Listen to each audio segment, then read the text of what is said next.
Hi అందరికీ నమస్కారం. నిన్న రాత్రి ఆంధ్రప్రదేశ్ పోలీసులు ఒక 2 మంచి పనులు చేశారు. ఒక ఇద్దరు సంఘ విద్రోహ శక్తులను అరెస్ట్ చేశారు. ఒకడేమో ప్రశ్న రావణ్ గాడు, ఇంకొకడేమో కేవీఆర్. సో రావణ్ గాడు అన్నందుకు మీరు ఏమి అనుకోవద్దు. ఎందుకంటే వాడు డిజర్వ్ అనమాట. వాడికి అది అర్హత ఉంది. ఆ రకంగా వాడిని అంటానికి అర్హత ఉంది. ఈ దేశానికి ఈ దేశంలో చిచ్చు పెట్టే మత చిచ్చు, కుల చిచ్చు పెట్టే వెధవలను మనము వాడు వీడు అనే అనాలి. అంతకు మించి వేరే ఆప్షన్ ఏం లేదు మనకి. సో ఈ ప్రశ్న రావణ్ గాడిని అలాగే కేవీఆర్ని ఇద్దరిని కూడా అరెస్టు చేశారు పోలీసులు. అయితే కేవీఆర్ ఏమో తెలంగాణ ప్రాంతానికి సంబంధించిన జర్నలిస్టు. ఈ ప్రశ్న రావణ్ ఆంధ్రప్రదేశ్ సంబంధించిన వ్యక్తి. సో ఈ కేవీఆర్ని అరెస్టు చేసినప్పుడు కొంత గందరగోళ పరిస్థితి ఏర్పడింది. వాళ్ళ ఫ్యామిలీ మెంబర్సు అంటే ఆమె కేవీఆర్ వైఫ్ కాస్త యాడ్ అవ్వటం అదంతా కూడా కాస్త దాన్ని కవిత తనకు అడ్వాంటేజ్గా మలుచుకుని అసలు ఈ ప్రభుత్వం ఏం చేస్తుంది, ఈ ప్రభుత్వం చేతగాని ప్రభుత్వం అని చెప్పేసి చెప్పింది. అంటే ఆంధ్రప్రదేశ్ పోలీసులు వచ్చి తెలంగాణ జర్నలిస్ట్ని ఎలా అరెస్ట్ చేస్తారనేది ఆమె పాపం ఆమె ఆవేదన. ఎందుకంటే ఆమెకంత కోడిబుర్ర ఆమెకంత నాలెడ్జ్ ఏం లేదు. ఆమె ఆవేదన ఏంటంటే ఎక్కడ ఎవరు తప్పు చేసినా ఈ భారతదేశంలో అరెస్ట్ చేసే అవకాశం ఉంది. మరి కవిత గారిని ఢిల్లీ పోలీసులు అరెస్ట్ చేయలేదా? ఢిల్లీ తిహార్ జైల్లో వేయలేదా? సో అటువంటప్పుడు ఈ కేవీఆర్ అనే వ్యక్తి సంఘ విద్రోహ శక్తిలాగా మారి అభ్యంతరకరమైన కామెంట్స్ ఏపీ ప్రభుత్వం మీద చేసినప్పుడు ఖచ్చితంగా ఏపీ ప్రభుత్వం చర్య తీసుకుంటుంది. సో ఆ రకంగా ఏపీ ప్రభుత్వం అతని మీద చర్య తీసుకుంది. అయితే ఇక్కడ తులసి చంద్ అని మరొక సంఘ విద్రోహ శక్తి ఉంది. ఆ తులసి చంద్ కామెంట్స్ అంటే వీళ్ళందరూ కూడా ఒకే తాన్లోని ముక్కలు. వీళ్ళంతా కూడా ప్రపంచంలో మన భారతదేశంని ప్రపంచ పటంలో నుంచి లేకుండా చేయాలని పరితపించే ఒక గ్యాంగ్ అనమాట. తుక్డా గ్యాంగ్ ఇల్లంతా. ఆమె ఏమంటది, అరెస్టులకు ఆదేశాలు ఇచ్చేవాళ్ళు పిరికి వాళ్ళ అంటే అరెస్ట్ చేయమని ఆదేశాలు ఇస్తే చట్టం ప్రకారం న్యాయం ప్రకారం వాళ్ళ తప్పు చేస్తే అరెస్ట్ చేయాలి, కేసులు పెడితే వాళ్ళని అరెస్ట్ చేయాలని అరెస్ట్ చేస్తే వాళ్ళు పిరికి వాళ్ళు అవుతారా? ఏం లాజిక్ అండి ఇది? లేదంటే ఏపీ పోలీసులు అరెస్ట్ చేసిన ప్రశ్న రావణ్ జర్నలిస్ట్ కేవీఆర్ ఏమైనా ఉగ్రవాదులు సంఘ విద్రోహ శక్తుల? ఎస్, వాళ్ళు ఉగ్రవాదులు సంఘ విద్రోహ శక్తుల కంటే ఎక్కువ. వాళ్ళు ఒక విషం అనమాట. ఆ విషము అంటే బిందెడు నీళ్లలో విషపు చుక్క పెడితే ఏమైందండి? ఆ నీళ్ళని విషం అవుతాయి కదా, అలాంటి విషపు చుక్కలు వాళ్ళు. ప్రశ్నించే సాధారణ పౌరుల్ని జర్నలిస్టుల్ని అర్ధరాత్రులు అరెస్టు చేయడం అరాచకత్వం, అణచివేత, రాజ్యాంగ విరుద్ధం. అర్ధరాత్రి అరెస్ట్ చేశారా, ఎప్పుడు అరెస్ట్ చేశారని కాదు, వాళ్ళు రాజ్యాంగ విరుద్ధంగా వాళ్ళు ప్రవర్తించినప్పుడు వాళ్ళని పోలీసులు అరెస్ట్ చేసే అన్ని హక్కులు వాళ్ళకుని డెఫినెట్గా అరెస్ట్ చేస్తారు. అయితే దీని మీద నేను కొన్ని అంశాలు మీ దృష్టికి తెస్తాను. ఇందులో మేడం తులసి చందు గారిని ప్రజలేమనుకుంటున్నారు అంటే ఈ మొత్తం వ్యవహారాన్ని ప్రజలేమనుకుంటున్నారు? ఆమె ఫేస్బుక్ ఖాతాలో ఎవరు ఉంటారండి? ఆమెను అభిమానించే వాళ్ళు ఎక్కువ ఉంటారుగా. ఇప్పుడు ఆమె ఫేస్బుక్ ఖాతాలోంచి నేను చదువుతున్నా. అంటే బయట వేరే ఇప్పుడు మన కిరణ్ టీవీ లాంటి చోట్ల అనుకోండి, బహుశా తులసి చందుని తిడతారంటే మనం అర్థం చేసుకోవచ్చు. కానీ ఆమె ఫేస్బుక్ ఖాతాలో ఎవరు ఉంటారు? ఆమె అభిమానులు ఎక్కువ మంది ఉంటారు. సో ఆమె అభిమానులు ఏమంటున్నారు ఒకసారి చూద్దాం. అసలు రాజ్యాంగంలో దళిత క్రిస్టియన్ అనే పదం ఉందా? దళిత క్రిస్టియన్ సభ అని పెట్టుకుని అక్కడికి వెళ్ళి ఈ రావణ్ అనేవాడు పవన్ కళ్యాణ్ని, రాధా మనోహర్ దాస్ని ఇష్టం వచ్చినట్టు తిట్టడం ఎందుకు? వీడు నాస్తికుడని చెప్పుకుంటాడు కదా, వీడికి ఆ సభకు సంబంధం ఏంటి? మరి ఇది చెప్పాలా తులసి చందు, దీని మీద స్పందించాలా. ఇంకొకటి, వీళ్ళు సంఘ విద్రోహ శక్తులు, టెర్రరిస్టుల కన్నా ప్రమాదకరమైన నా కొడుకులు, ఈ చెత్త నా కొడుకులు జర్నలిస్టులు అంటే నిజమైన జర్నలిస్టులకు అవమానం కదా. అంతే కదా, జర్నలిస్టులు అని చెప్పుకొని వీళ్ళందరూ కూడా అసలు ఎవరండి జర్నలిస్టులు వీళ్ళంతా? మూడో కామెంట్, ముందు నిన్ను బొక్కలో వేస్తే దరిద్రం పోతుంది.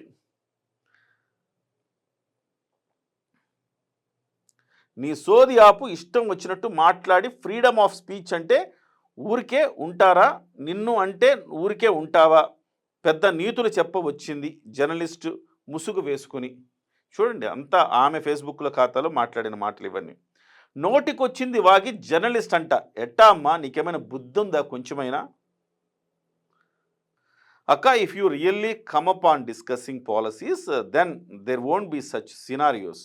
Every video is related to either caste or poking Pavan Kalyan, and sad part of your supporting them. With this we can understand the character you hold అనమాట. అంటే మీరు పాలసీస్ గురించి మాట్లాడితే పర్లేదు, కానీ ఈ కులాలు, ఈ వ్యవహారాలు ఊరికే మాటకొస్తే పవన్ కళ్యాణ్ని విమర్శించడం ఇవి చేస్తే మీరేంటో అర్థమవుతుందని చెప్తారు. 100% వాళ్ళతో పాటు నువ్వు కూడా సంఘ విద్రోహ శక్తివే. ప్రశ్నిస్తే తప్పు లేదక్క. లోఫర్ నా కొడక, లోఫర్ నా కొడక అని బహిరంగంగా తిట్టడం తప్పక్కాయ్. మిమ్మల్ని తిడితే మాత్రం డిబేట్లు పెడతారు, కంప్లైంట్లు చేస్తారు. మీరు తిడితే మాత్రం స్వేచ్ఛ, భావ ప్రకటన అని పెద్ద పెద్ద మాటలు మాట్లాడతారు కదా అక్కో. రాజ్యాంగం అందరికీ ఒకటేగా అక్క, మీకేమైనా సపరేట్గా ఉందా అక్క? ఇప్పుడు ఈమెను ఒకసారి ఎవరో ట్రోల్ చేశారని చెప్పేసి ఈమె వెళ్ళిపోయి ఏడుస్తూ వెళ్ళిపోయి 10 మంది ఆడాళ్ళని జర్నలిస్టులను తీసుకెళ్ళిపోయి సజ్జనార్ గారి దగ్గర కూర్చొని కంప్లైంట్ చేయలేదా? అంటే మీకొక లెక్క, మీకొక న్యాయం, బయట వాళ్ళకి ఒక న్యాయమా? పవన్ కళ్యాణ్ గారిని ఇట్లా అమ్మనాబూతులు తిడుతుంటే అరెస్టులు చేయరా? లేకపోతే హిందుత్వాన్ని, హిందూవాదుల్ని లేకపోతే అవహేళన చేస్తూ హిందుత్వాన్ని అవమానిస్తూ మాట్లాడితే, కించపరుస్తూ మాట్లాడితే అరెస్టులు చేయరా? వచ్చేసావా తల్లి, ఇంకా రాలేదేంటా అనుకున్నా, వచ్చేసావు. మీలాంటి భాష వాళ్ళు వాడరు, వాళ్ళకి సపోర్ట్ చేసి మీ గౌరవాన్ని తగ్గించుకోకండి. అంటే అంతవరకు నయమే, ఈ అమ్మాయి ఇట్లా పరుషమైన భాష వాడదు కాబట్టి సమ్వాట్ బెటర్ అనేసి వీళ్ళ ఉద్దేశం. మిమ్మల్ని అభిమానించే వాళ్ళు చాలామంది ఉంటారు, మేము ఏమన్నా మాట్లాడితే వారికి మనోభావాలు దెబ్బతింటాయి. ఫ్రీడమ్ ఆఫ్ స్పీచ్ అంటే నోటికొచ్చినట్టు వాగుతూ అందరినీ తిడుతూ ఒక మతాన్ని తిడుతూ పబ్బం గడుపుకోవటమా, బూతులు తిట్టడమా?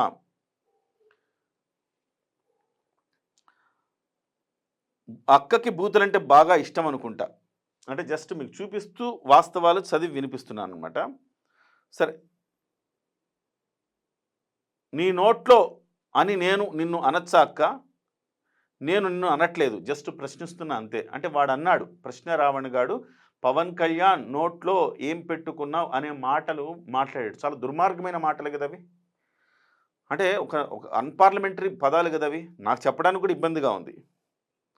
అమ్మ తులసి చందు, అతను మాట్లాడిన మాటలని ఒకసారి నువ్వు విన్నావా? ఒక డిప్యూటీ సీఎంను పట్టుకుని నోట్లో ఏమన్నా పెట్టుకున్నావా అంటే, ఒక ఆడదానిగా నీకు తెలియదేమో కానీ ఇలాంటి దొంగ వైఖరి మాటలు మాత్రం మాట్లాడకు. బాగా సపోర్ట్ చేస్తున్నావు, వాళ్ళు ఏమి మాట్లాడుతున్నారు వింటున్నారా? బుర్ర ఏమైనా పనిచేస్తుందా? Don't rush your time. సరే, నువ్వు కూడా తొందరపడకు, నీకు కూడా సమయం అతి దగ్గరలో ఉంది.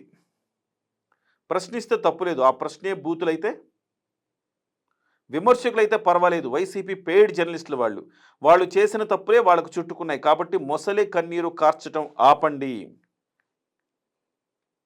నోటికి వచ్చింది వాగడం జర్నలిజం అని పెట్టుకోవటం అంటే ఇన్ని చూసాం కదా. ఏపీటీఎస్ రాష్ట్ర ప్రభుత్వాల మీద మరియు పార్టీల మీద, ముఖ్యమంత్రి ఉప ముఖ్యమంత్రి మీద ఒళ్ళు బలిసిన మాటలు మాట్లాడితే పక్కా ఆధారాలతో కోర్టు అనుమతితో స్థానిక పోలీసులకు సమాచారం ఇచ్చి అరెస్టు చేశారు. హాఫ్ నాలెడ్జ్తో మాట్లాడద్దు తులసి చందు. అన్నీ ఇవే అనమాట.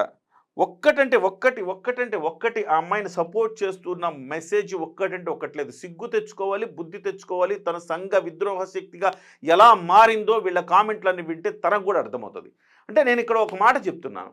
అంటే ఇప్పుడు కేవీఆర్ అనే వ్యక్తి ఆల్రెడీ గతంలో కూడా ఇలాంటివి చేస్తే అతన్ని మార్చిలో అరెస్టు చేశారు కర్నూలు పోలీసులు. అయితే అప్పుడు తెలంగాణ జర్నలిస్టులందరూ కూడా అడ్డుకున్నారు, హెబియస్ కార్పస్ పిటిషన్ వేశారు అతని మీద. సో ఖచ్చితంగా అక్కడ కోర్టు స్పందించింది. కోర్టు స్పందించి ఏం చెప్పిందంటే, మీరు తెలంగాణ ప్రాంత పోలీసుల అనుమతి తీసుకోకుండా ఎలా మీరు చేస్తారు అనే అంశాన్ని కోర్టు చెప్పింది ఆ రోజు. సో తద్వారా పోలీసులు అతను వెంటనే విడుదల చేయాల్సి వచ్చింది. ఇప్పుడు పక్కా ప్రణాళిక ప్రకారం విజయనగరం పోలీసులు బొబ్బిలి పోలీసులు అతను అరెస్ట్ చేసి తీసుకెళ్లారు. దానికి సంబంధించి సరూర్ నగర్ పోలీసులు కావలసిన ప్రాసెస్ ఏదైతే ఉంటుందో ఆ ప్రాసెస్ అంతా కంప్లీట్ చేసి అతన్ని తీసుకెళ్లారు.